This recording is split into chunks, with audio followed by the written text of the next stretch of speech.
Bonjour tout le monde, bienvenue à cette nouvelle conférence. Alors aujourd'hui la conférence va être sur un livre en particulier qui s'intitule J'ai été sur Mars de Narcisco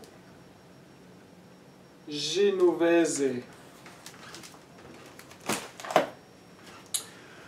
Alors, ce livre est un livre passionnant à lire, car le maître Samael en fait mention. Ici, le maître Samael en fait mention, c'est parce que c'est vrai. Donc, ça aurait été dommage que le maître n'aurait pas parlé de ce livre, parce qu'il aurait passé inaperçu pour nous, les gnostiques. Parce qu'on peut lire ce livre et le prendre pour une fiction. Parce que c'est réellement ça, c'est réellement une science-fiction qu'on lit en lisant ce livre. Parce que sur Mars, c'est tellement différent comment ils vivent, que c'est un film de science-fiction, en fait, pour nous. On n'est pas habitué de voir, de comprendre. Juste de comprendre qu'il existe la vie extraterrestre, c'est déjà beaucoup. Fait que c'est ça, si le maître n'en aurait pas parlé, bien sûr, ça aurait été dommage. Parce qu'on n'aurait pas pu savoir si c'est vrai ou non. C'est malheureux parce qu'on c'est ça, avec notre intuition, on ne peut pas, notre cœur est désorienté. Donc, merci au maître Samael pour avoir fait mention, ne serait-ce qu'un petit paragraphe, de cette œuvre. Et donc, je vais faire une vidéo complète sur cette œuvre, parce que pour moi, c'est une œuvre magistrale et d'une très grande importance dans l'histoire de l'humanité. Et comme le maître Samael dit, c'est le deuxième événement le plus important après l'arrivée du Christ Jésus. Donc on peut voir que c'est très important. C'est l'alliance entre deux planètes, entre Mars et les habitants de la Terre. Donc ici, je vais tout expliquer ce livre et voilà. Donc profitez bien. Donc pour commencer, on va dire... on va expliquer pourquoi ils sont invisibles. Donc ça ici, j'en ai parlé un peu dans ma vidéo qui parle sur les extraterrestres, avec tous les liens, le PDF du livre, etc. Donc je vais le réexpliquer. Donc pourquoi que, avec nos télescopes modernes, qu'on est capable de voir très loin dans l'espace, et nos satellites, etc., on voit Mars comme une planète morte, sans habitation, sans végétation, et on l'étudie comme une planète morte, comme une boule de roche, un peu comme la Lune. Elle est. Même chose pour Vénus et les autres planètes. Donc, malheureusement, et très malheureusement, le maître Samael ne fait pas mention précisément du pourquoi qu'on voit les planètes comme des planètes sans vie. Qu'en réalité, ils ont de la vie, ils ont une végétation, des villes, des habitants, etc. Donc, pourquoi avec nos petits satellites, on voit ça comme une mort? Eh bien donc, voilà, le maître Samael n'a pas apporté de réponse malheureusement. Donc il faut se fier à notre intuition, à notre cœur et théoriser, malheureusement. Je ne vais que divulguer ma théorie parce que j'ai étudié beaucoup les œuvres et le sujet des extraterrestres m'intéresse. Et donc, je retiens les informations de façon spontanée et je me suis créé ma propre théorie. Donc, ça se peut qu'elle ne soit pas vraie, mais tant qu'à moi, c'est ma théorie, donc c'est qu'est-ce que je crois.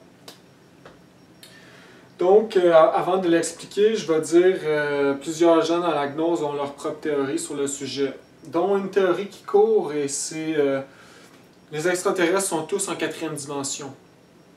Donc, c'est pour ça qu'on ne les voit pas, qu'ils sont invisibles. Donc, ça ici, c'est une théorie qui court dans la gnose. Pourquoi qu'on les voit pas? Personnellement, je ne l'approuve pas. Ce n'est pas ma théorie. de qu'est-ce que j'ai lu du maître Samael, il dit concrètement qu'ils sont dans le plan physique, comme par exemple le chapitre sur le soleil, il dit qu'ils sont dans le plan physique avec un corps de chair et d'os. Et voilà. Et il dit dans d'autres œuvres aussi que le physique est toujours en lien avec l'esprit et donc existe, a toujours existé. Et voilà. Donc voilà, pour moi, ce n'est pas la théorie. Je trouve ça un peu farfelu de dire tout simplement ils sont en quatrième dimension, puis de un peu condamner cette énigme tout simplement de façon, je sais pas, un peu... c'est pas réfléchi pour moi. Comme dire, ah, Sirius est dans une autre dimension. Tu sais, c'est comme, tu sais, pensez-y. Tout l'univers est en quatrième dimension, puis nous autres, la planète Terre, on est les seuls dans Malkuth, dans le plan physique. Ça fait pas de sens. Pourquoi on serait les seuls? Non, non, le plan physique, c'est fait pour tout le monde, et tout le monde peut avoir une expérience de création dans Malkuth, dans le plan physique. Donc pour moi, ça n'a pas d'allure. Donc, ma théorie, c'est en fait que les extraterrestres, ils sont dans le plan physique comme nous, et certaines planètes sont en fait dans d'autres, comme le maître Samael explique, dans d'autres étapes de création, mais on va parler vraiment plus de Mars et de Vénus qui sont plus proches de nous, qui sont dans les mêmes étapes que nous. Donc, ils sont semblables à nous et sont dans le plan physique comme nous. Et donc, ma théorie, pourquoi qu'on ne les voit pas, pourquoi ils sont invisibles, en fait, c'est simple, c'est que grâce à leur technologie et leur intelligence, ils réussissent à nous garder la planète Terre en quarantaine. Donc, ils réussissent à créer une espèce de barrière qui bloque tout appareil photographique qui sortirait de la zone de quarantaine. Donc, imaginez par exemple la Terre, et pour moi, il y aurait comme une espèce de protection autour de la Terre. Quand on prend des photos, on regarde avec un télescope, on ne voit que de la roche. Donc vraiment, je pense que les intelligences supérieures extraterrestres ou de maîtres ou de la Loge Blanche ont mis la Terre en quarantaine. Donc dans une espèce de prison.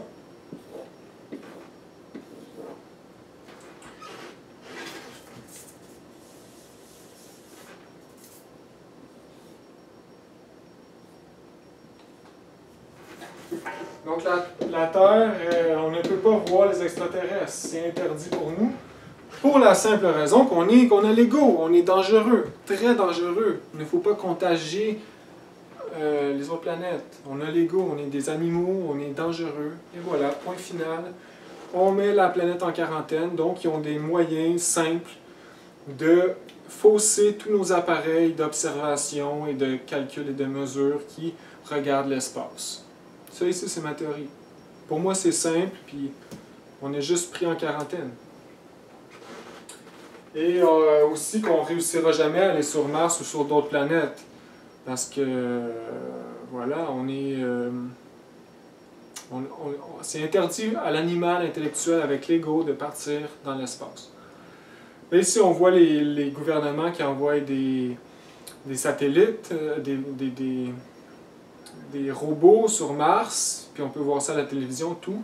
Mais le maître Samael, il dit qu'en fait, les robots sur Mars, ils sont envoyés vers la Lune, puis ils investissent la Lune, en pensant que c'est Mars. Ou j'imagine qu'ils ont d'autres moyens aussi de mettre les robots dans une autre dimension, et peu importe. Mais sur Mars, il y a de la vie. Puis, c'est caché à la grande population. Pour pas, il doit y avoir plusieurs raisons. Pour pas créer des manifestations monumentales, pour pas chuter l'humanité précocement dans la catastrophe, la Troisième Guerre mondiale, etc. Ils doivent avoir des bonnes raisons pour ça. Donc la réalité, c'est que nous sommes réellement prisonniers sur Terre, comme si ça serait une prison à ciel ouvert, un asile à ciel ouvert. Et voilà, nous ne pouvons pas sortir d'ici.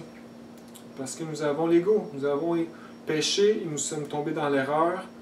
Et voilà notre châtiment. Mais heureusement, grâce à la gnose, on peut s'en libérer, puis on peut aller explorer les autres planètes si on réussit à mourir à nos égaux. J'explique dans les autres vidéos. Donc voilà mon concept sur pourquoi on ne voit pas les extraterrestres. Alors, mon petit papier. Donc maintenant, nous allons commencer le vrai exposé. Alors, les scientifiques ont réussi à créer un vaisseau terrien sur Terre qui s'est rendu à la planète Mars, interplanétaire, un vaisseau interplanétaire. Et tout ça grâce à l'œuvre de Guglielmo Marconi, un Italien savant, scientifique, du même genre de Tesla, dans les mêmes époques, dans les mêmes années, a travaillé sur les ondes radio. C'est le premier qui a inventé les ondes radio, donc la communication à distance, etc. Mais le maître Marconi a travaillé sur l'énergie solaire aussi. Et le gros de son œuvre, il l'a gardé caché, parce qu'il s'est rendu compte que les gouvernements ne feraient pas bon usage de cette connaissance qu'il est en train de découvrir. Et donc, il a percé à jour le mystère de l'énergie solaire. Et il y avait un groupe autour de lui, avec lui, qui étudiait avec lui. Et ce groupe, après son décès, a pris toutes les informations de Marconi et est parti dans la jungle amazonienne, en Amérique du Sud, et a développé, a continué l'œuvre de Marconi, donc sur l'énergie solaire. Et voilà, ils ont construit un vaisseau. Mais en même temps d'inventer tout ça, ils ont envoyé des ondes pour essayer de rentrer en contact avec les vies sur d'autres planètes. Et ils ont, grâce à ces ondes envoyées, et aussi les Martiens sont pas niaiseux, ils savent où on est rendu scientifiquement, donc ils ont réussi à rentrer en contact avec des Martiens qui les ont aidés par la suite à construire leur propre vaisseau terrien. Ils les ont conseillés et ils ont réussi à faire un vaisseau interplanétaire. Et donc ce groupe de scientifiques-là était caché et dans les années 50, après la Deuxième Guerre, pendant la Deuxième Guerre, après et dans les années 50. Jusqu'à 54, où ils ont organisé le voyage décisif, le premier voyage de notre époque,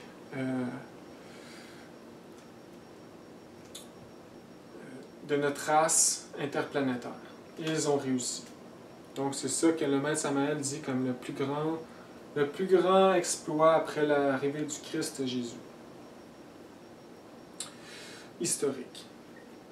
Et donc aussi on peut comprendre que Marconi en fait avait des motifs plus profonds que juste la science.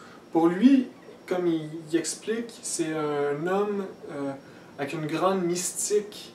Et toute son âme, toutes ses recherches étaient dédiées à Dieu et au bien de l'humanité.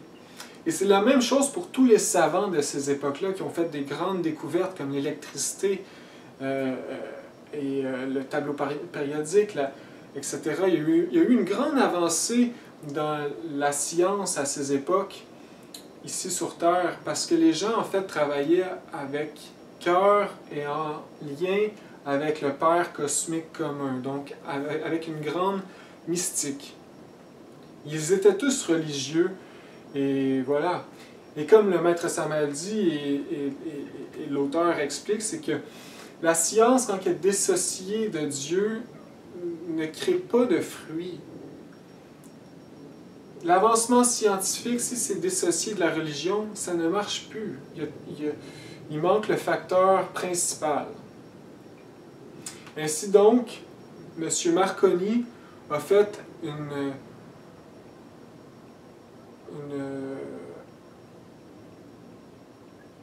une avancée scientifique la plus grandiose, parce que l'énergie solaire ne sert pas juste à faire voler des vaisseaux, mais pourrait servir à une énergie motrice dans les usines de fabrication de n'importe quoi, une énergie motrice pour faire fonctionner des maisons, une énergie, on peut utiliser lumineux pour faire éclairer nos maisons. En fait, on pourrait se servir de cette énergie-là de façon infinie, analogue à l'électricité d'aujourd'hui. Et cette énergie est merveilleuse car il n'y a aucun danger, il n'y a aucune pollution, ça ne crée aucun bruit, ça ne crée aucun effet secondaire, c'est une énergie pure. On fait juste utiliser l'énergie qui provient du soleil, qui n'est pas l'énergie électrique, mais semblable, mais de façon pure, et voilà, c'est sûrement, si on le comprenait, c'est sûrement super simple à comprendre, j'imagine. Parce que comment il construit les vaisseaux, comment il explique les vaisseaux, comment ils sont construits, c'est extrêmement simple. Il n'y a même pas de moteur dans ces vaisseaux-là. C'est juste des matériaux qui captent l'énergie et grâce à des petites, j'imagine, turbines ou je ne sais pas quoi, créent emmagasine l'énergie et je ne sais pas quoi, mais il n'y a aucune machine. Comme il explique les vaisseaux, ça ne crée aucun bruit et aucune vibration. Puis ça flotte, ça utilise l'énergie magnétique de chaque planète, comme de la Terre. Par exemple, l'énergie magnétique de la gravitation. Qu'est-ce qui nous tient sur la Terre? Ben, j'imagine que tu trouves le calcul, tu l'inverses, puis ça crée une énergie qui te expulse de la Terre, donc qui te fait léviter. Eh bien, j'imagine que tu le rentres, je sais pas quoi, mais dites-vous que c'est simple. Puis aujourd'hui, en 2021, on est loin de découvrir les percées sur cette énergie solaire pure. Et on est encore avec nos machines à gaz, à explosion, puis l'électricité. Comme il dit, l'électricité, c'est pas bon, ça crée des champs magnétiques agressantes dans l'atmosphère. Et comment c'est capté l'énergie électrique dans les turbines? C'est par excitation atomique. Et voilà, c'est pas propre et ce n'est pas aussi pur que juste l'énergie solaire, tout simplement. Et le maître Marconi a percé donc le mystère et de ses études, s'est créé un groupe de scientifiques qui ont fabriqué un vaisseau interplanétaire à l'aide de des Martiens. Aussi, Marconi, pendant sa vie, a envoyé des ondes radio vers le ciel pour contacter Mars. Donc, il avait toujours l'idée lui-même qu'il voulait rentrer en contact avec les vies extraterrestres. Bref. Alors, l'histoire est que, comme j'expliquais, le groupe de scientifiques dans les années 40, 50 s'est retrouvé en Amazonie, a créé un laboratoire caché. Il y avait 98 scientifiques, collaborateurs qui travaillaient. Il y avait une ressource monétaire illimitée, ou presque. Il était appuyé par, je pense, le pape aussi. Bref, il y avait des ressources illimitées, donc il y avait une liberté d'ingéniosité sans borne. Et voilà, donc à l'aide des Martiens, ils ont réussi à créer leur vaisseau et donc ils ont entamé leur aventure avec l'aide des Martiens. Donc les Martiens les ont guidés aussi dans leur recherche. Et donc ils sont partis de la Terre, je pense le 12 octobre 1954. Et ils ont entamé leur voyage. Donc, et ce fut grandiose ce moment. Ils se sont partagés des objets symboliques qui représentaient l'union entre la Terre et Mars, etc. C'était sûrement grandiose. Et donc, ils sont partis de la Terre avec leur vaisseau, puis une escorte de vaisseaux martiens.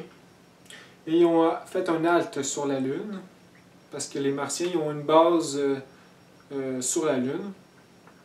Et de la Lune, ils ont attendu en fait que le Soleil, la Terre, puis Mars. Ils ont attendu que dans l'orbite, la Terre arrive proche de Mars, bien sûr. On ne peut pas faire le voyage interplanétaire si Mars est à l'opposé. Hein? Donc, c'était le 12 octobre 1954. Et donc, ils ont été sur la Lune. Et de la Lune sont partis sur Mars. Et le vaisseau, comme il dit, ce genre de vaisseau-là, propulsé à cette énergie, son milieu naturel, c'est le vide absolu. Et dans son milieu naturel, ces vaisseaux-là ont tendance à aller à la vitesse de la lumière. Mais comme il dit, il faut les freiner pour ne pas qu'ils atteignent cette vitesse, parce que le vaisseau va se désintégrer. Et donc, il y a des moyens de contrôler les vitesses, etc. Mais le vaisseau, il a tendance à accélérer dans le vide et à atteindre des vitesses faramineuses jusqu'à la vitesse de la lumière. Et donc, il y a des machines pour les contrôler. Et plus que ces vaisseaux sont dans une atmosphère, et moins ils vont vite. Et aussi, c'est normal que moins ils vont vite parce qu'il y a plus une résistance dans l'atmosphère. Et s'ils iraient trop vite, bien, ils se feraient désintégrer aussi dans une atmosphère. Et donc, dans les atmosphères, le vaisseau est plus complexe parce qu'il faut qu'il se contrôle avec d'autres appareils que l'énergie solaire. Donc, bref, c'est assez simple. Ils se font juste pousser par la Terre, puis une fois rendus dans l'atmosphère du champ magnétique de Mars, ils se font attirer par Mars. En fait, c'est à peu près ça qu'il explique. Puis les vitesses, c'est... il disait qu'en revenant de Mars à la Terre, c'était plus vite parce que il était dans le sens du Soleil. Puis il disait 140 000 km à la minute. 140 000 km à la minute. Le vaisseau il a atteint le maximum en revenant de Mars à la Terre. Puis je pense que de la Terre à Mars, c'était, je pense, 60 000 km à la minute. Donc c'est extrêmement rapide. Et même à cette rapidité, le vaisseau dans un vide absolu crée une friction. Et donc il explique que le vaisseau devient translucide et lumineux à des grandes vitesses. Et c'est intéressant comment il explique ce voyage. Ça a pris environ 24 heures environ se rendre. Donc c'était quand même long. Ils ont dormi, ils ont mangé dans le vaisseau. Ça a pris environ 24 heures environ. Puis il explique aussi qu'avant le voyage, bien sûr, ils ont mis une image du Christ dans le vaisseau. Puis ce groupe de scientifiques-là, de 98 scientifiques dans le désert, était profondément religieux. Il y avait des prêtres et ils pratiquaient. Puis ils avaient connaissance de la métaphysique aussi. Parce qu'il explique dans son livre, ils ont des professionnels en métaphysique qui les suivent. Donc ils ont connaissance du corps astral, mental, causal, etc. C'était des savants. Un peu comme le maître Samael était aussi, un grand savant, intellectuel, mais lui, très illuminé. Avec une autre mission. Alors voilà, donc ils sont rendus presque sur Mars dans leur petit vaisseau. Et ils voient Mars arriver. Et puis là, leur cœur se serre parce que c'est quand même grandiose comme moment. Et en arrivant dans Mars, proche de Mars, puis ils se font accompagner par un armada de vaisseaux martiens qui les accueille. Il dit au-dessus de 1000 vaisseaux martiens qui les accueillent. Et ils ont été dans la capitale de Mars qui s'appelle Tanio. Et ils ont atterri dans une plaine, sur un aéroport à Tanio. Puis il y avait des centaines de milliers de personnes qui les attendaient, des Martiens. Puis ce fut un grand moment cosmique. Et ils se sont fait accueillir par les 3 maîtres en sortant du vaisseau. Ils ont atterri devant les 3 maîtres qui gouvernent la planète Mars. Qui un maître il appelle modérateur.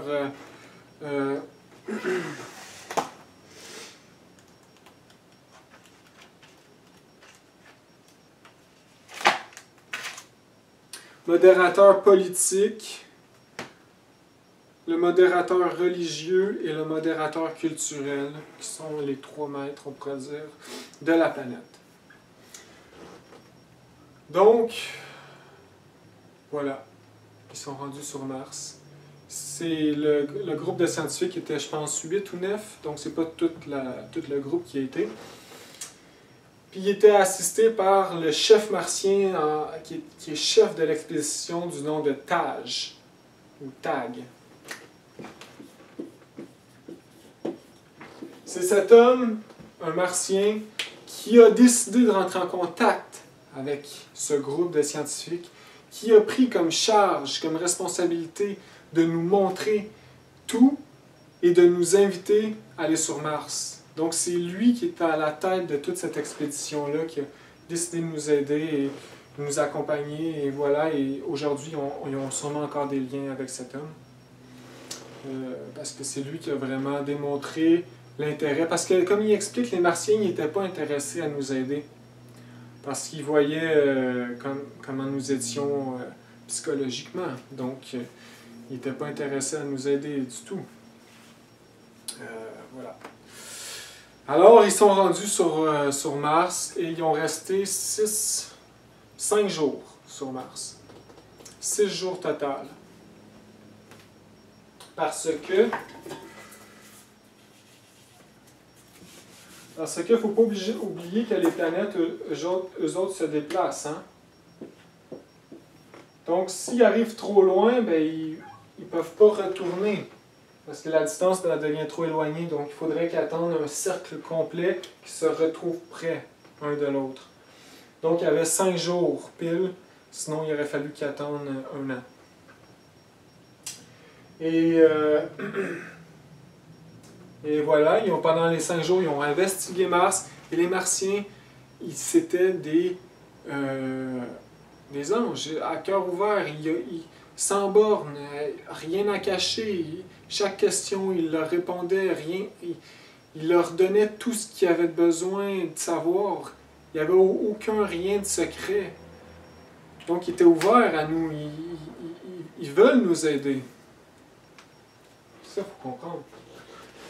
Et donc, après les 5 jours, l'expédition est revenue avec le vaisseau sur Terre. Un halte sur la Lune est revenu sur Terre et rapporté tout ce bagage de connaissances qu'il a laissé dans plusieurs livres, mais dont un livre, puis c'est celui que je fais l'explication. Les autres livres, je ne sais pas s'ils sont trouvables, parce que c'est des livres très durs à trouver. Ils ne se font pas en librairie, ils ne se trouvent pas nulle part. Moi, je l'ai physiquement, mais c'est parce que je l'ai en PDF sur Internet, puis je l'ai imprimé. Parce qu'ils ne se font plus physiquement. C'est des livres durs à trouver. J'imagine que le service secret ont essayé d'éliminer tout ça, ces livres-là. Donc, voilà. Donc, c'est ça. Après 5 jours, ils sont revenus sur Terre. Et voilà, il a écrit ce livre.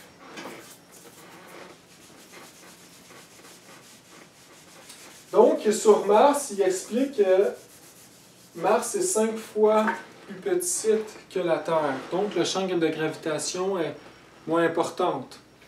Donc, il explique que c'est comme si on irait sur une montagne à 6000 mètres d'altitude. C'est à peu près comme ça qu'ils sont sur Mars. Et donc, il y a moins d'oxygène, mais il y a moins de gravitation, puis ça affecte les cellules humaines. Donc, avant de partir sur Mars, ils ont fait des exercices pour s'habituer, etc. Et les Martiens aussi, quand les Martiens ils viennent sur Terre, s'ils vont au niveau de la mer, c'est dur pour leur organisme de s'adapter parce que la pression est plus forte ici. Mais le groupe de scientifiques était dans les montagnes, donc c'était déjà plus facile pour eux.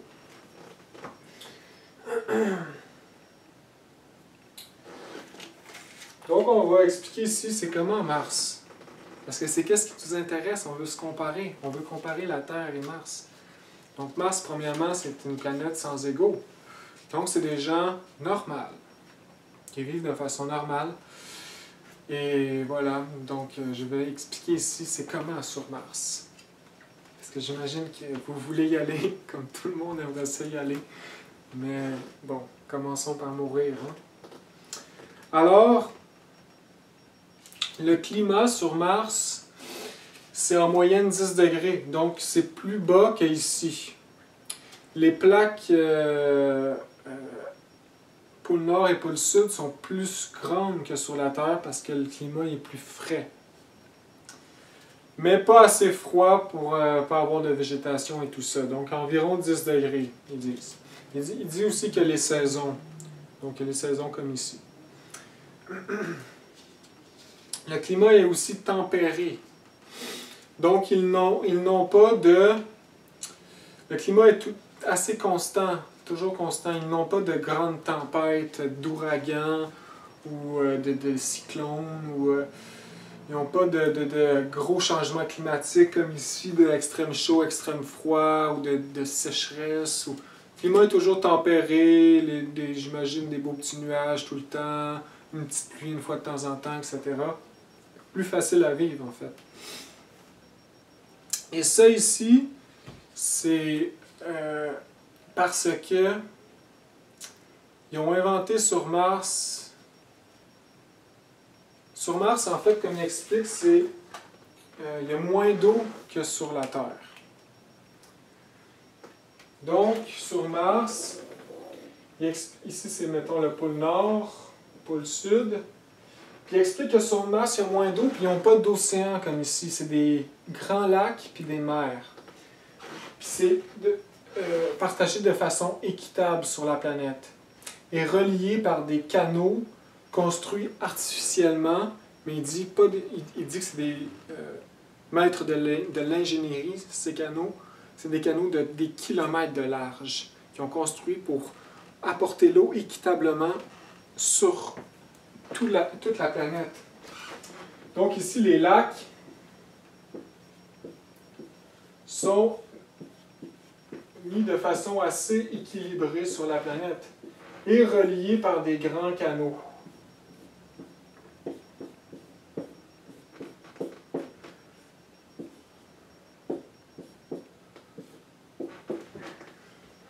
Donc, ça crée un climat qui est stable. Donc, l'eau s'évapore en général sur toute la planète et retombe sur les continents des nuages sur toute la planète. Donc, n'ayant pas de grand océan, ça crée, ça crée des climats. Donc, non, ça n'a pas rapport. Juste ayant des mers et des lacs de façon équitable partagés sur la planète, a créé un climat doux et tempéré. Donc, on construit ça des canaux de des kilomètres de large pour bouger l'eau un peu.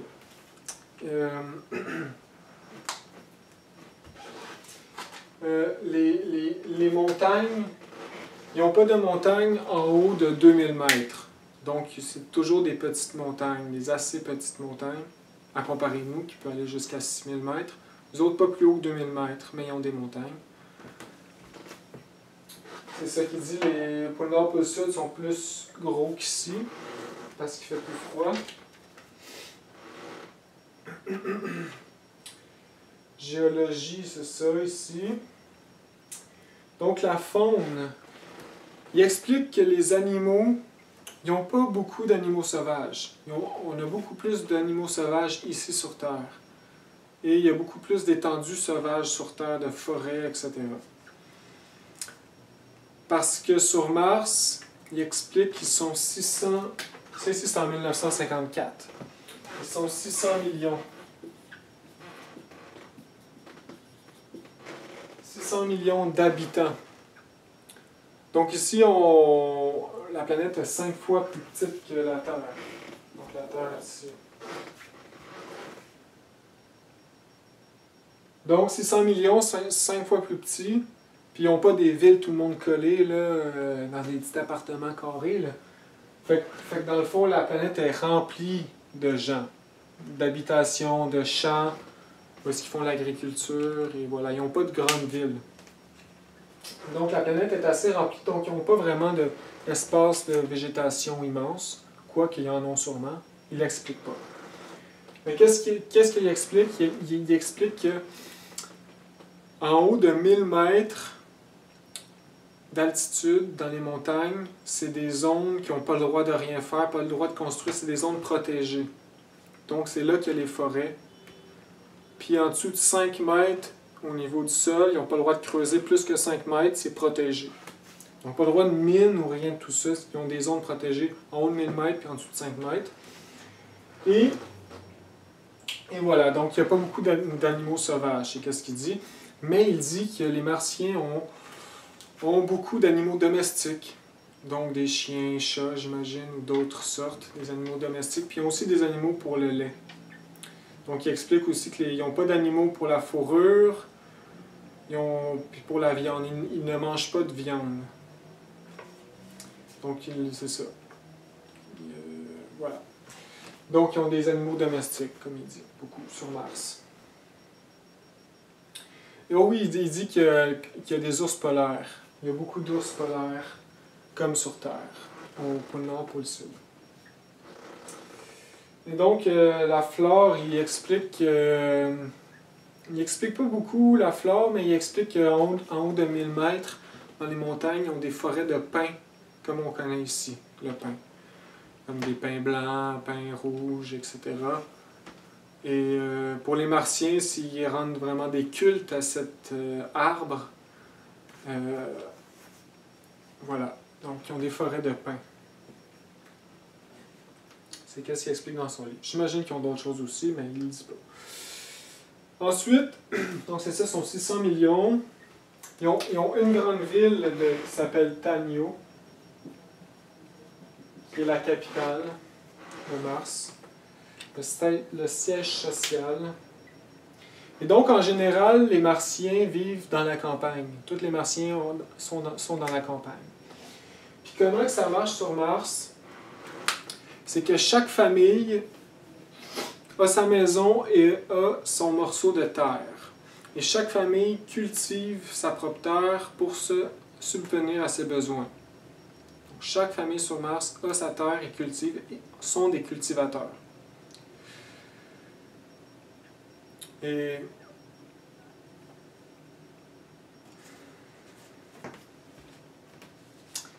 Et donc voilà, il n'y a pas de grande ville,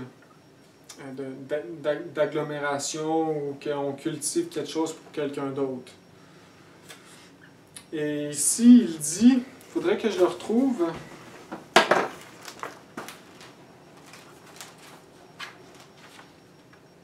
Je vais juste essayer de trouver ça vite vite, là.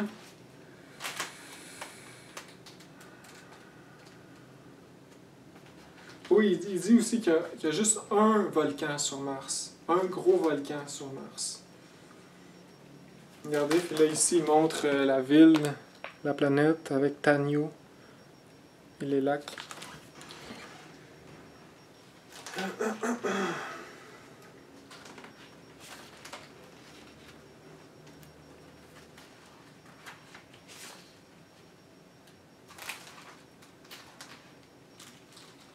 Ok, je l'ai trouvé.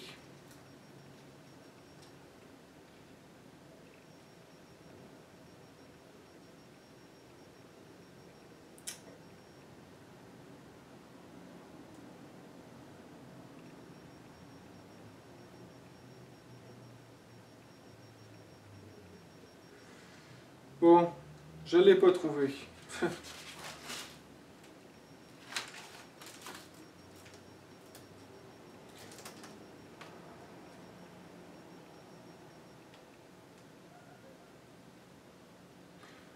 Je sais pas c'est où, mais il explique que sur Mars, les habitants ont 3 grandes activités.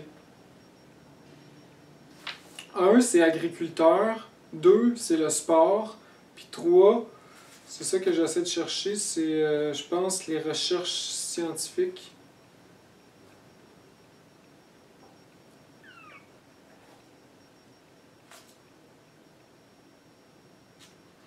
On va essayer de trouver. Ok, c'est ici. Les occupations qui prédominent chez tous les habitants de la planète sont au nombre de 3. L'exercice physique, l'agriculture et la recherche scientifique. Tous pratiquent les 3 activités. Tous pratiquent les 3 activités. Donc c'est important ça à comprendre ça ici. Là. Donc ils ont juste 3 activités en général, toute la population.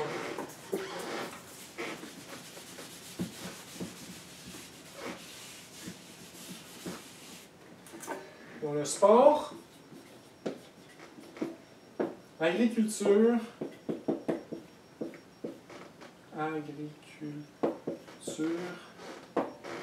et la recherche scientifique.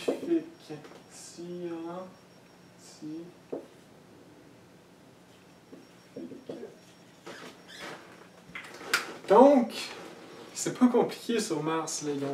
Ils n'ont pas de choses à faire comme nous, aller travailler, aller à l'école, étudier pour aller travailler, faire telle chose importante. Non, les autres, c'est simple.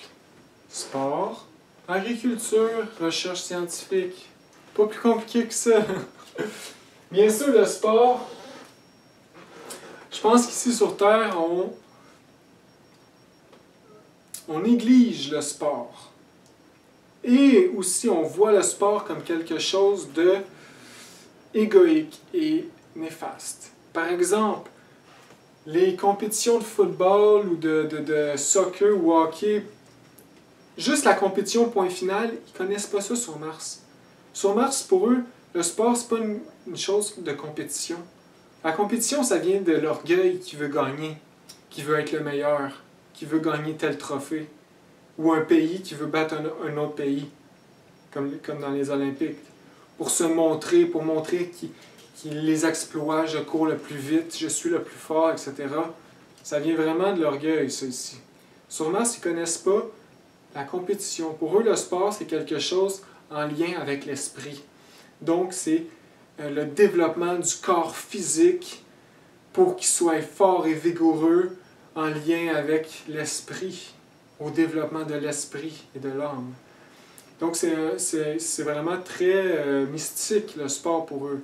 Et ils pratiquent tout le sport. Donc, il dit que les Martiens, les hommes sont faits forts, robustes. Les femmes sont belles, parfaites.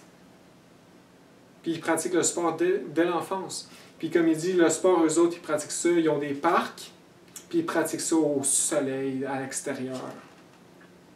Donc, c'est mystique pour eux. Ici, il dit, c'est pour cela que les Martiens affichent une apparence physique gaillard et robuste. Ils manifestent comme étant inhérent à leur nature un esprit admirable d'ordre et de discipline. L'attitude de masse dans les concentrations publiques, comme dans les cas de notre arrivée, est impressionnante. La discipline, l'ordre et l'intuition la plus équilibrée donnent comme résultat une conduite telle que sur Terre, cela nécessiterait une longue préparation. Donc, en même temps, le sport, ils voient ça comme une discipline, puis ça les discipline à la vie. Donc, c'est merveilleux. Comme ici, il dit, à la différence de certains de nos sports qui sont devenus de véritables exhibitions de force brute, qui prédisposent à l'explosion de passions violentes comme la haine, la vengeance, l'envie, avec des répercussions parfois internationales, Sur Mars, le sport revêt de véritables caractères de noblesse, dans lesquels le corps renforce l'esprit et l'esprit anoblit le corps. Donc vous voyez ici le sport qui est important, qui devrait être important pour nous aussi.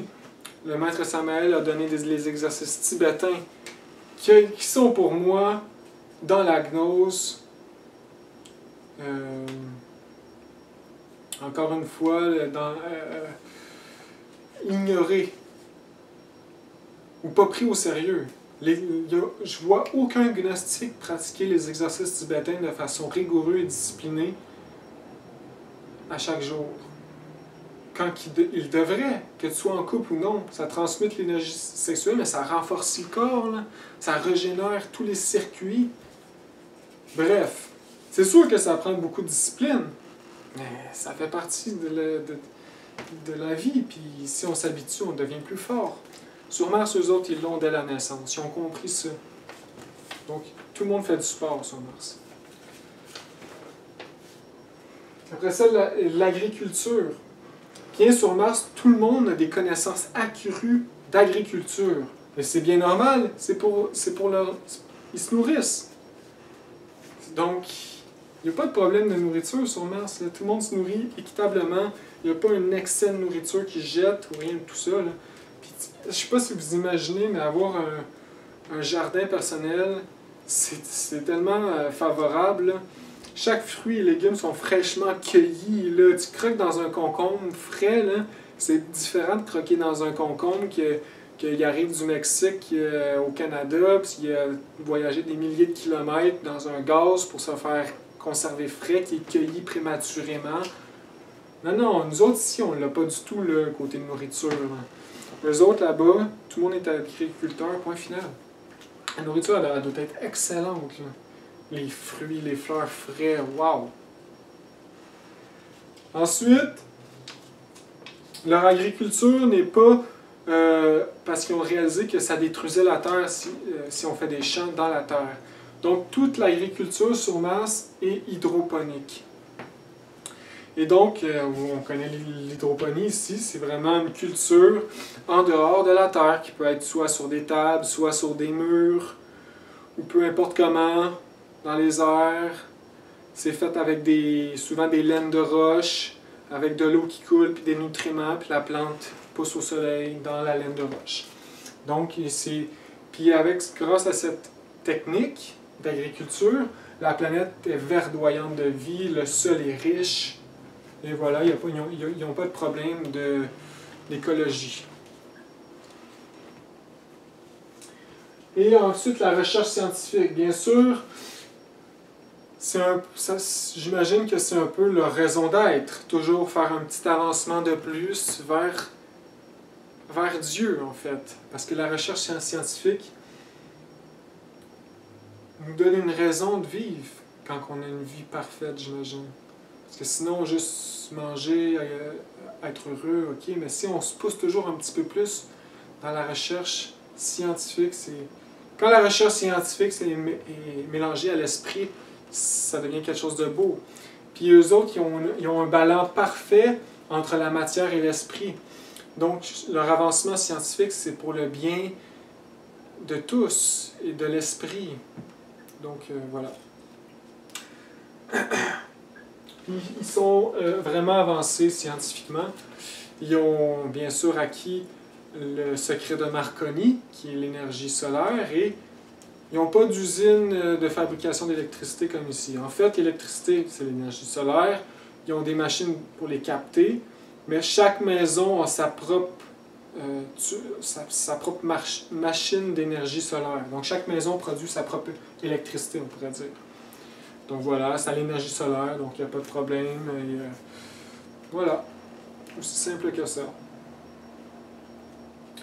Ils sont avancés scientifiquement beaucoup, ils s'intéressent au cerveau humain. Et voilà. La médecine, c'est très avancé. Pour eux, la médecine, comme ils disent, ils ont une technique qui est pour procréer des enfants, il faut que le couple, le mâle et la femelle soient, l'homme et la femme, excusez, l'homme et la femme soient en santé mentale, etc. S'ils ne sont pas en santé, ils n'ont pas le droit de se procréer. Donc les gens un peu malades ou avec des dysfonctionnements ne peuvent pas avoir d'enfants. Et ça crée bien sûr tout le temps des générations fortes et en santé. Aussi, comme il dit, ceux qui naissent avec des problèmes psychologiques sont exclus de la société pour les rétablir, pour les guérir. Donc, voilà, je pourrais dire en même temps, comme on disait, ils n'ont pas d'ego. Donc, eux autres, c'est des hommes normaux. Donc, ils n'ont pas besoin de police sur Mars. Ils n'ont pas besoin de juge, de police, de prison. Ils n'ont pas ça sur Mars. La police, c'est leur être. C'est la loi divine. C'est intégré en eux. Donc, c'est ça, ils n'ont pas de police, ils n'ont pas de loi, ils n'ont pas de gouvernement. Il n'y a pas d'argent.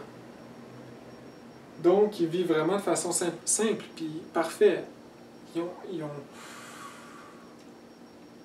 ont juste la morale d'un homme, d'une femme ordinaire et bonne, qui est à sa place.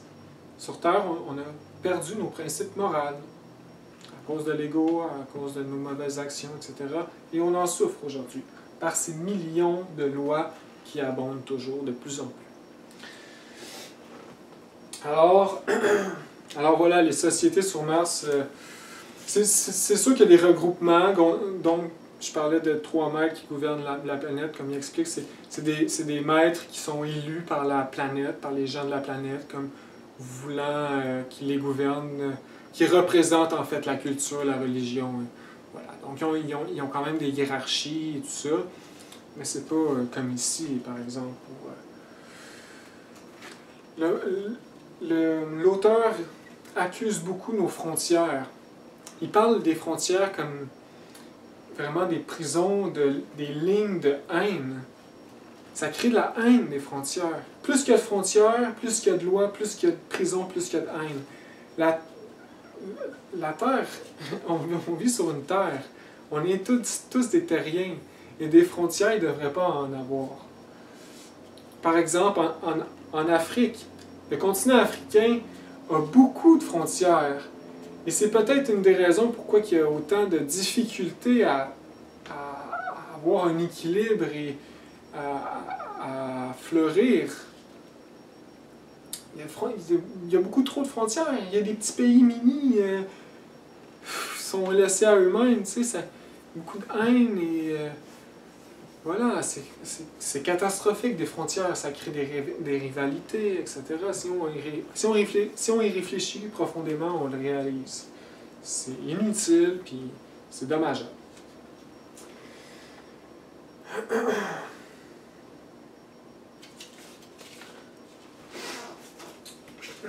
Donc, en poursuivant avec la science, leurs maisons sont faites, en général, les bâtiments sur Mars, ils ont un étage.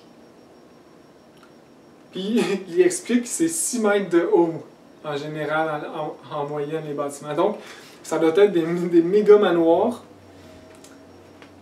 Puis, il explique que les bâtiments, ils ont beaucoup de jardins.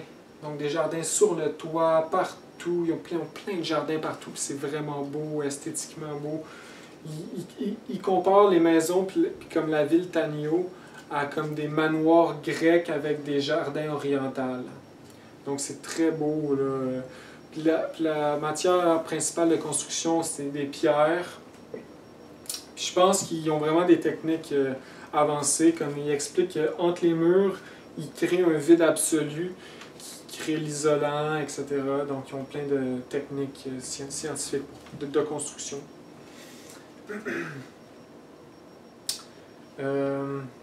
Donc c'est ça, c'est tout sur un étage avec des beaux jardins. Il explique les fleurs, il dit que c'est magnifique, les arbres pleins de fleurs, puis là-bas c'est super beau. Puis en parlant de Tanio, on peut parler de Tanio aussi, la capitale, il dit que c'est merveilleux, il dit que ça, il dit qu'il y a une auréole faudrait que je le trouve là, il dit la ville a une auréole de... comment il dit? De paix et de calme. Parce qu'il n'y a aucune machine qui fait du bruit. Ils n'ont pas de route, là. Les voitures, pour eux, ça flotte. Ça fait aucun bruit, là. Tu sais, c'est comme il y a un calme dans la ville, la plus grosse ville capitale, il y a un calme, une paix profonde. Puis il explique ça qu'ils ont construit la ville en quadrillé. Puis là, à chaque, mettons, 3 cases, ben, il y a un grand parc, comme, etc. Puis c'est ça, il explique la ville comme étant silencieuse et une paix profonde. Puis c'est dans la ville qu'il y a des quartiers industriels. Il explique qu'il y a 3 endroits sur la planète qui ont des gros quartiers industriels. Puis en fait, ces quartiers industriels-là, bien sûr, fournissent, j'imagine, des constructions, des matériaux au bien de l'humanité.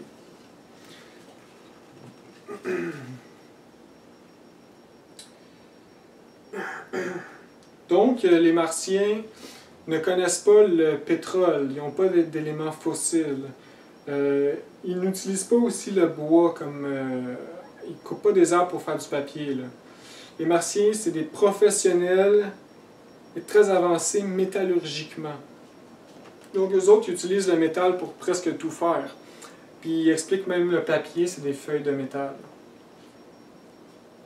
Et le métal n'est pas exploité comme... Il est exploité dans les montagnes. J'imagine qu'ils ont des mines dans les montagnes. Et donc, c'est ça, ils n'ont aucun plastique, comme on connaît beaucoup aujourd'hui sur Terre, et ils n'ont rien de tout ça. C'est beaucoup du métal. J'imagine qu'il doit y avoir la vitre aussi, tout ça, bref. Donc, c'est la matière première. Tout ce qui est métal. Donc, c'est ça. Comme il explique, les vaisseaux, c'est des machines simples, puis l'énergie solaire, c'est une science très simple et faite pour les humanités intelligentes. Sur Vénus aussi, le livre sur Vénus, il explique qu'ils ont acquis la technologie de l'énergie solaire, puis toute la planète est fournie, fonctionne à cette énergie, comme sur Mars. C'est juste nous, les terriens, qui sont... Mais on aurait pu l'avoir. Marconi, c'est un terrien, puis il a bien découvert l'énergie solaire. Mais heureusement, ça n'a pas été dans les mains des criminels qui sont à la tête de nos pays. Sinon, il aurait fait pire que des bombes atomiques. Comme il explique dans son livre. Parce que ça, c'est un livre, il y a beaucoup de philosophie. Donc, c'est sûr que nous autres, ayant la gnose, la philosophie, on n'est pas vraiment intéressé parce que c'est pas gnostique. Mais c'est très profond, qu'est-ce qu'il dit. Puis il explique c'est ça, que les gouvernements, c'est des criminels. Puis toute la science aujourd'hui, toutes les mines sur Terre, tout l'avancement scientifique ne sert qu'à une chose, c'est la destruction. Tous les avancements qu'on fait aujourd'hui servent à la destruction. C'est tellement vrai. Quand on regarde les plus gros avancées technologiques, c'est tout au niveau militaire. L'armée des États-Unis, la Russie, la Chine, tous les avancements sont faits comme pour ça, pour s'auto-détruire. Donc c'est absolument absurde, là. Inconsciemment, on se dirige vers la haine, vers la destruction et vers éventuellement la Troisième Guerre mondiale. Il y a des bâtiments pleins de bombes qui sont partout dans le monde, qui font juste attendre de se faire lancer. Puis on en construit d'autres davantage. C'est de la haine pure. Une arme à feu, c'est de la haine. Comme le maître il dit... Comment il dit ça? Il dit dans la... Je pense que c'est la Révolution de Belle. Il dit que si on pourrait désintégrer toutes les pensées de haine d'un coup, la balle d'un fusil se désintégrerait avant de nous tuer. Donc vraiment, un fusil, une balle, pure haine, ça ne devrait pas exister.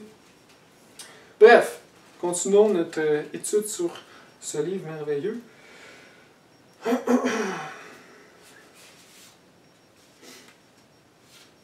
Alors voilà, concernant la science et technologie.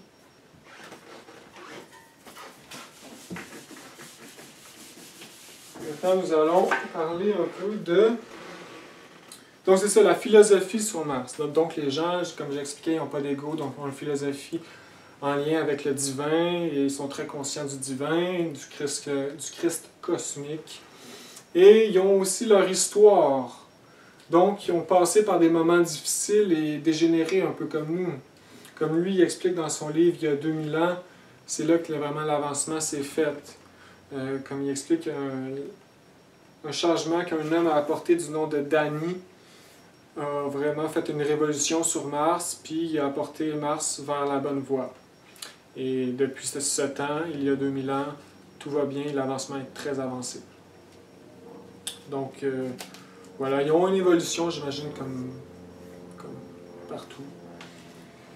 Et leur philosophie est très profonde, ancrée avec le divin, etc. Donc, ils ont une morale et c'est ça.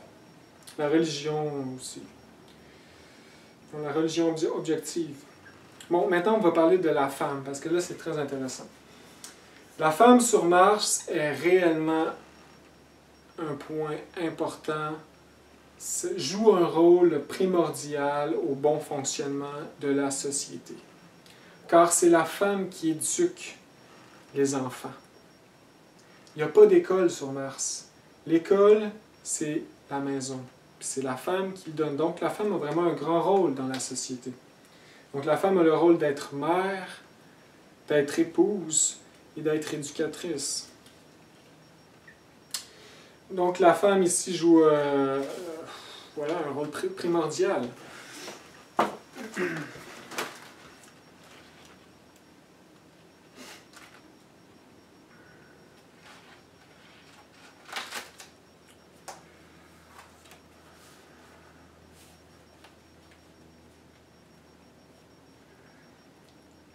Donc ici, il dit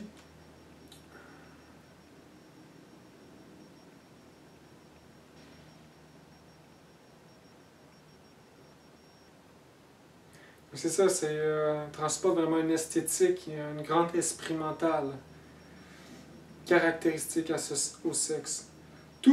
Il dit tout ce à quoi nous attribuons le qualificatif de beaux-arts constitue sa dot spéciale à la femme. La musique, la poésie, la peinture, la littérature sont le patrimoine spécial de la femme martienne, tandis que l'homme se livre à l'examen des secrets naturels, physiques et métaphysiques. Sur Mars, l'enseignement public n'existe pas. L'enseignement et l'éducation de l'enfant incombent exclusivement au foyer, et de façon prépondérante à la mère, laquelle est hautement qualifiée pour cela. S'ensuivent la continuation et le complément de l'instruction individuelle, physique et métaphysique qui se font dans les centres de recherche publics, dans lesquels se développent de façon pratique des connaissances scientifiques supérieures à un éventail de formes très variées. Donc, si la personne veut se spécialiser, une fois qu'elle est grandie et bien éduquée par la femme, il va le faire dans une ville ou je ne sais pas quoi, un genre d'école, une université. Donc, si ça, la femme, ça joue vraiment un rôle primordial. Puis la femme, dès son enfance, est éduquée à devenir une mère et une éducatrice. Donc, on peut voir aussi ici le côté féminin bien exploité. Donc, le côté féminin, c'est vraiment la psychologie, les relations sociales, familiales, l'amour, l'art, la beauté. Donc ici, est vraiment bien défini sur cette planète. Ici sur Terre, c'est pas pareil. Malheureusement. Puis, j'imagine que ça a des répercussions catastrophiques. Parce que la femme a perdu, ou commence à perdre vraiment ses principes féminins, qui est si vital à une société en santé. Alors voilà, la femme martienne primordiale. Quand ils se font accueillir au début, quand ils arrivent sur Mars, ils se font accueillir puis ils se font donner par les femmes, par 9 femmes qui arrivent puis qui leur donnent des parfums puis des bouquets de fleurs. Puis c'est merveilleux, c'est merveilleux.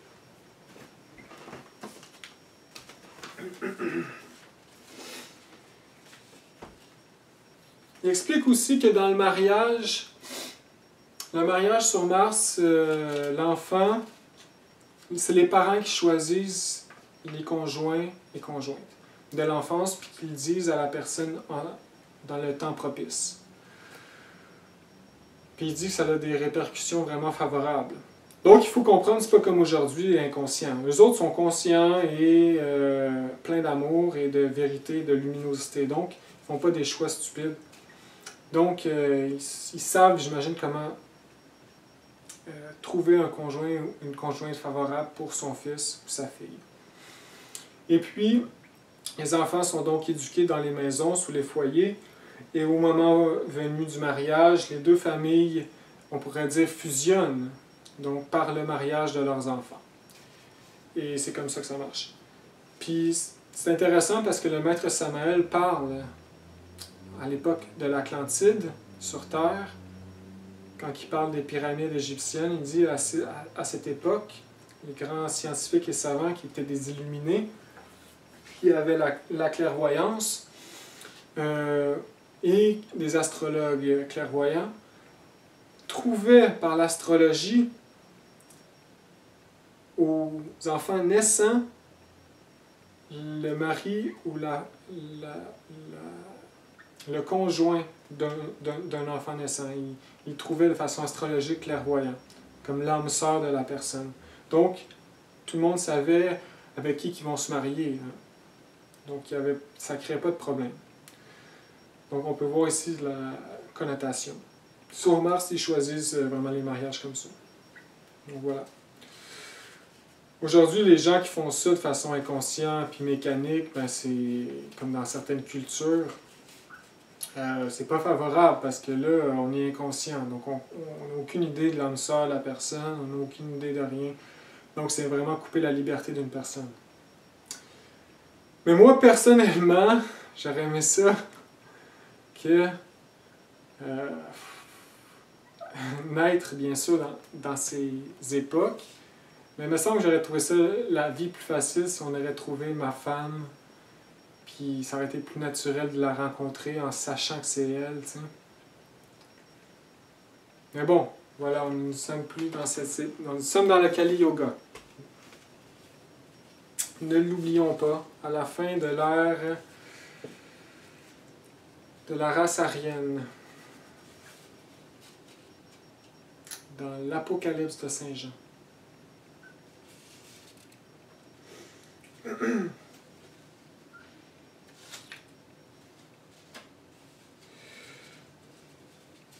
La physionomie des Martiens sont plutôt plus grands que nous. Donc environ entre 6 pieds 5, 6 pieds, 6 pieds 5, donc c'est des grandes personnes, robustes. Les hommes, ils n'ont pas de barbe. Puis ils sont blonds aux yeux bleus, en moyenne. Comme sur Vénus aussi, c'est ça qu'il dit. Mais sur Vénus, il dit que les personnes sont plus petites, environ 1,70 m, genre. Puis ils sont blonds aux yeux bleus aussi, avec des beaux traits de façon naturelle et harmonieux.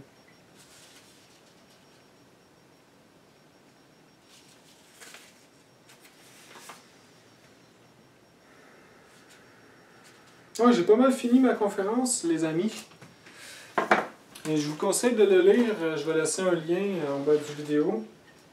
C'est le fun à lire. En plus que c'est approuvé par le maître Samael, on peut savoir que c'est vrai, puis ça nous fait du bien un peu de sortir de la gnose, bien sûr. C'est toujours rester dans les enseignements gnostiques, ça peut être redondant, parce que le but c'est la pratique. Puis ça ici, ça peut être très divertissant et agréable à lire, ça nous fait sortir de notre planète un peu. Et c'est vraiment intéressant. Il y a une belle philosophie, mais voilà.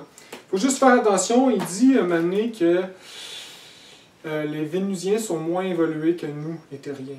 Puis on sait très bien que c'est faux. Dans le livre J'ai été sur Vénus, il explique qu'ils sont très avancés, plus que nous. Donc on peut voir que celui qui a écrit ça, ben, c'est pas un maître comme le maître Samael, qui a les vérités.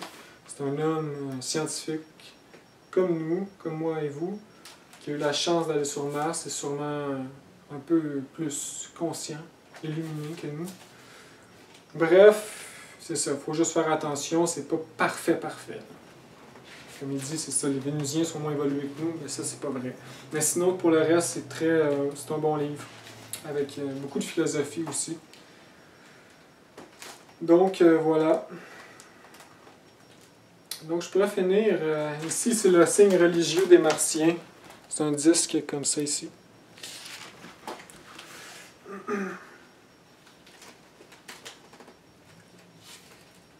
Il dit qu'ils ont des temples sur Mars, ils ont des grandes fêtes en lien avec les religions. Ils disent qu'ils fêtent beaucoup les naissances, les mariages et la mort de chacun. Donc, ils sont très croyants, pratiquants.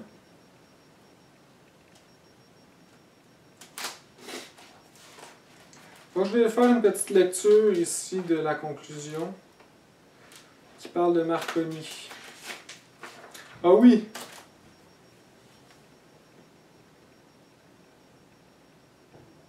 Je pourrais finir dire aussi que à la fin, les Martiens,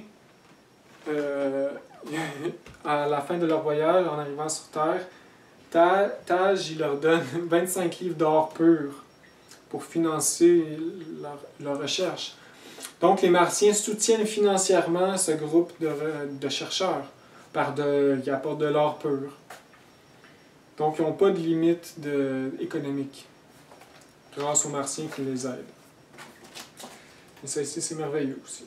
Donc ici, il dit combien de kilomètres dans la conclusion.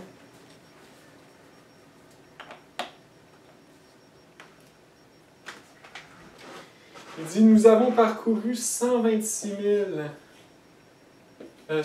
millions de kilomètres aller-retour en 6 jours. En 6 jours. Donc, aller-retour. Puis, ils ont eu 46 heures de vol. Et 134 heures sur Mars. Donc, voilà. Ça a pris 46 heures. Donc, on va dire divisé en deux, ça prend 23 heures se rendre sur Mars avec ces vaisseaux-là qui volent à des vitesses faramineuses. 126 millions de kilomètres. C'est immense. C'est immense.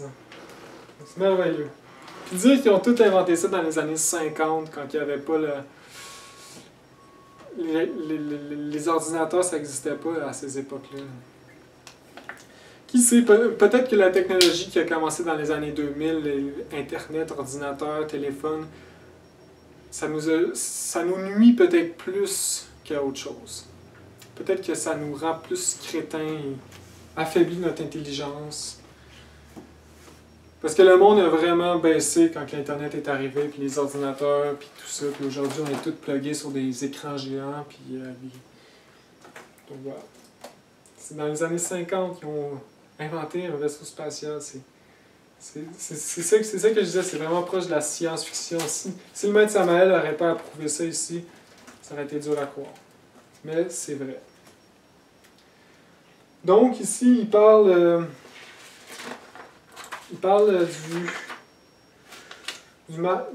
du maître Marconi. Donc le maître Marconi, Guillermo Marconi, qui est vraiment l'auteur de toutes ces belles recherches. Dans Wikipédia, il y a un petit texte qui parle de lui à peine, puis qui parle de choses non importantes, puis il dit à la fin qu'il est mort d'une crise cardiaque en 1937. Fait qu'on voit ici que l'humanité n'a aucune connaissance sur la grandeur de cet homme. C'est fou, là. Il passe inaperçu, puis il m'a inventé de quoi de incroyable. Bref, fait que là, ici, il parle un peu de Marconi. Puis il parle aussi du pape XI. Puis là, le Maître Samael, des fois, parle du pape en étant un démon. Puis ici, il parle du pape en étant positif. Donc, il les a aidés. Donc, je pense par intuition qu'il y a eu des papes meilleurs que d'autres. Bref. Étant donné les circonstances du moment, beaucoup de ces trouvailles entre les mains, de ces trouvailles entre les mains de certains gouvernements auraient constitué une grande menace. Raison pour laquelle le pape Pie XI, qui était en même temps un sage, profond admirateur et protecteur de Marconi, exhorta ce dernier sur la nécessité d'agir avec réserve. Mais les pressions quasi violentes de Mussolini précipitèrent la catastrophe dans la vie du grand maître, qui quitta sa dépouille charnelle le 20 juillet 1937. Ces dernières paroles lancées au visage du duc furent « Je n'ai pas travaillé 30 ans pour me convertir en bourreau du genre humain. » Un soleil s'est couché à l'horizon, mais avec l'annonce d'une plus belle et splendide aurore. Donc ici, on peut voir que Marconi, en fait, il a été oppressé par Mussolini, puis peut-être assassiné, qui sait. À ces époques-là de grandes révoltes sociales avec Hitler et le socialisme, avec le marxisme en Russie, c'était des grandes époques de changement. Il n'y a pas de doute là-dessus. Donc ici, pour finir, il dit « Habitants de la terre, lançons les armes destructrices au visage des tyrans. Faisons des haines un bûcher immense, et sur les cendres nous édifierons un autel avec les colonnes granitiques de l'union, de l'encens des esprits, en reconnaissance au Dieu suprême, cause de toutes les causes. Cet éveil est proche, la matière est impuissante devant l'esprit, parce que l'esprit est infini. L'alliance entre l'esprit et la matière nous donnera la paix convoitée. Le monde est beau, il est grand. N'oubliez pas que la nuit est circonstancielle, mais que le soleil brille toujours.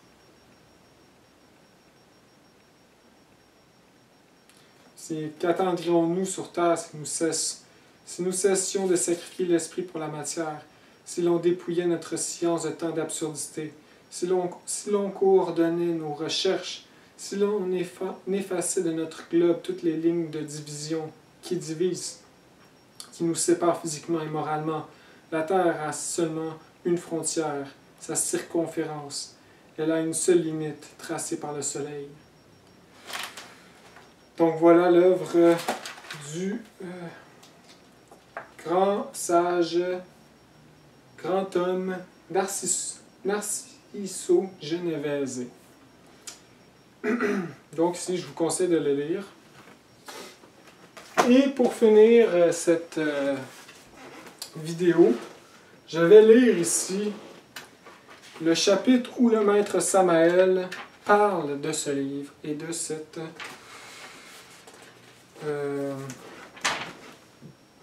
et de ce monsieur Narciso. Aussi, allez voir, j'ai mis un lien, une vidéo de Narciso qui parle en vidéo de son voyage sur YouTube. Donc, allez le voir, ça va vous donner un peu de force. Donc ici, on va finir avec le chapitre du maître Samael.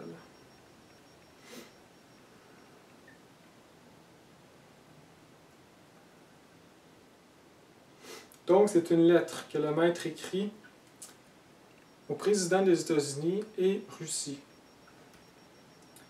Chapitre 4 du livre Les vaisseaux cosmiques. Lettre ouverte. Monsieur le Président des États-Unis d'Amérique, Monsieur le Premier ministre de l'Union soviétique, veuillez nous pardonner de ne point mentionner vos noms respectifs. Nous ne savons pas en quelle année vous recevrez ce message. Les temps changent et nous ignorons si, à la réception de cette lettre, vous serez toujours à vos postes de premier magistrat dans vos pays. Le but de cette lettre est de vous informer que la conquête de l'espace a été atteinte en Amérique latine. Nous savons que pareille information vous fera rire de scepticisme et que vous la trouverez peut-être même insolente. Il est de notre devoir de vous avertir de ne plus gaspiller inutilement votre argent dans la fabrication de fusées spatiales. Cet argent doit être utilisé à de meilleures fins. Les fusées spatiales ne servent à rien et représentent un échec. Il existe un endroit secret en Amérique du Sud, au cœur de la forêt, où une société scientifique travaille avec la collaboration de 8 savants venus des 4 régions du globe. Cette société poursuit les travaux du grand savant Marconi, a réussi à maîtriser la puissante énergie solaire. Elle construit actuellement sous la direction de savants martiens de merveilleux vaisseaux interplanétaires avec lesquels elle étudie tous vos territoires. Elle a aussi réalisé de nombreux voyages sur Mars et sur la Lune. Inutile de vous dire que grâce à l'appui des Martiens, cette société dispose de ressources économiques inépuisables. Nous connaissons très bien votre orgueil et votre scepticisme, et nous savons que vous jetterez avec dédain cette lettre au panier. Toutefois, vous aurez dans peu de temps des preuves concrètes sur nos affirmations. Le combustible liquide que vous utilisez dans vos fusées ne servira jamais à la navigation interplanétaire. Les vaisseaux fabriqués par les Martiens et les savants de cette société sont propulsés à l'énergie solaire. Les membres de cette société sont profondément religieux. L'un d'entre eux est prêtre. Sa religion importe peu dans cette lettre. Nous sommes convaincus que sans religion, la conquête de l'espace devient impossible. Tous les habitants du cosmos sont religieux. Ils savent très bien que le divin palpite dans chaque atome de l'infini. La société en question possède un gigantesque laboratoire souterrain au cœur de la forêt, équipé de tout ce qui est nécessaire à la recherche scientifique. Leur premier contact avec les Martiens fut établi le 16 décembre 1955, à 17 heures. 5 forteresses volantes passèrent à cette heure-là au-dessus de la jungle, et l'une d'elles se posa. 4 personnes sortirent du vaisseau. L'une d'elles était le chef de l'expédition martienne. Le contact se maintient depuis lors et les vaisseaux cosmiques de Mars atterrissent régulièrement dans cette région. Les 98 savants mènent une vie communautaire avec les Martiens et étudient la navigation interplanétaire. Ils ont reçu des mains du chef, le révérend Monsieur Taj, une plaque en or massif avec l'inscription suivante: Loga, Mars, frère universel de l'espace immense, rend hommage à Doge, la Terre.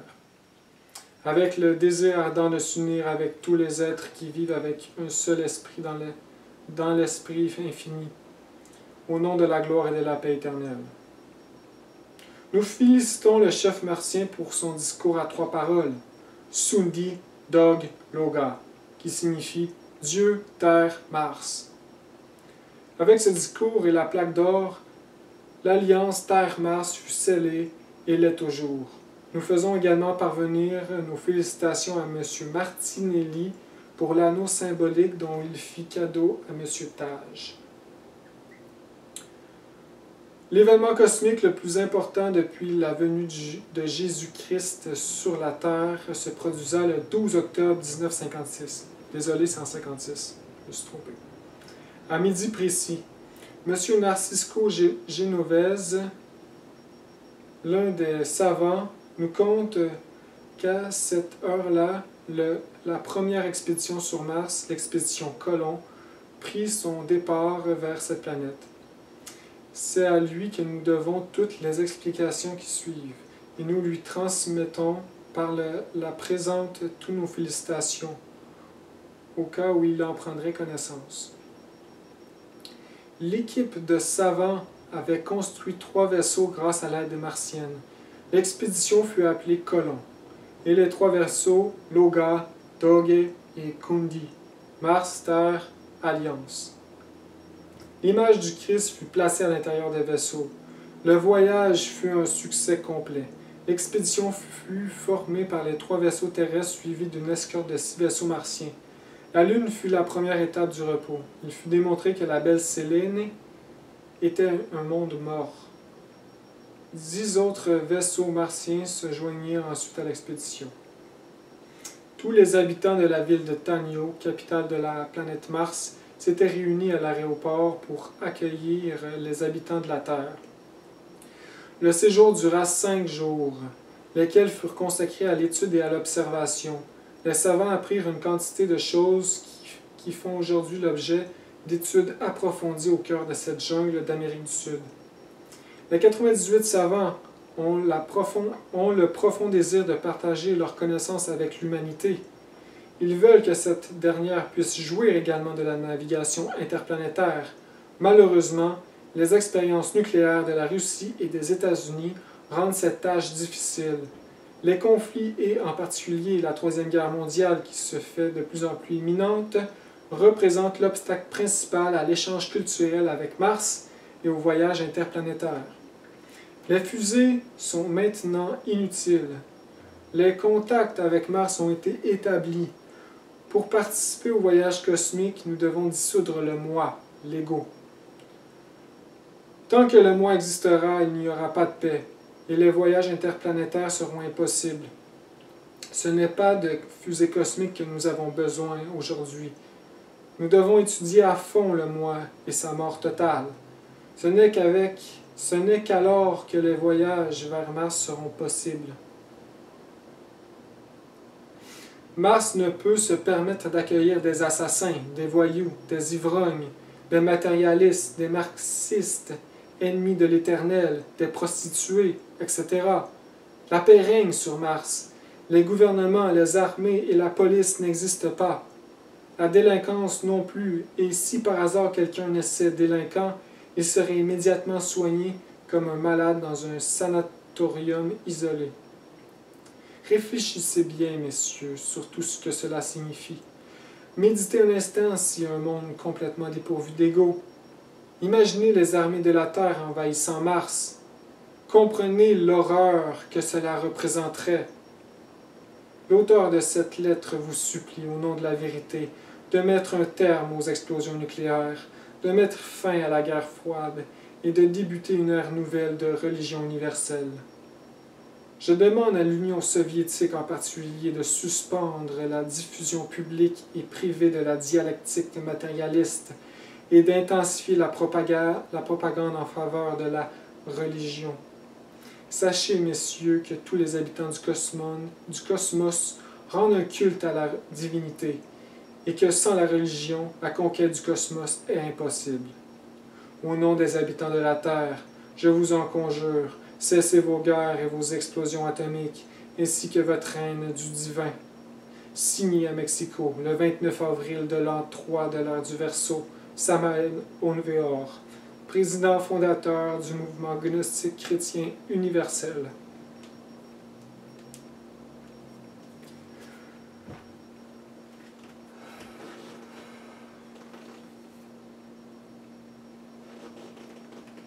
Alors mes amis, je vous souhaite force et courage